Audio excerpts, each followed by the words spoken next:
Ассаляму алейкум ва рахматуллахи ва баракатух.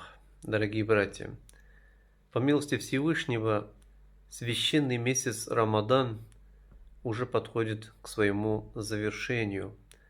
Но несмотря на все это, мы должны с вами помнить очень важный хадис пророка Мухаммада, мир ему и благословение, который сказал, что первая часть Рамадана – это время милости, вторая часть – время прощения, третья – это спасение от огня ада. И поэтому, дорогие друзья, задайте себе вопрос в эти последние дни. А успели ли вы кому-то проявить милость свою, добродушие, искреннюю любовь? Успели ли вы кому-то проявить милосердие и простить? Или наоборот, подойти самому и попросить прощения у того, кого вы обидели? И третий вопрос.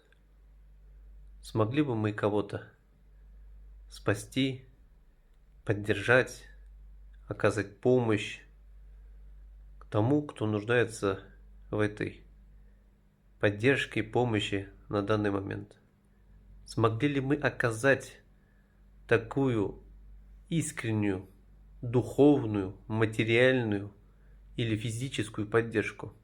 Или же просто месяц Рамадан для нас был очень тяжелым месячным периодом голодовки, который мы еле-еле успокаивали себя по вечерам, кушая различные ифтары.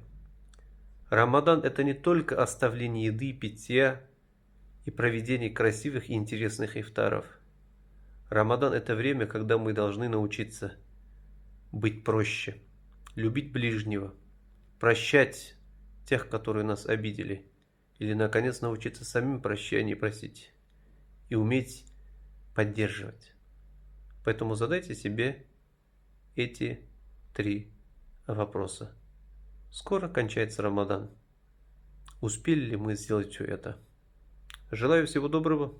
Ассаляму алейкум ва рахматуллахи ва баракатух.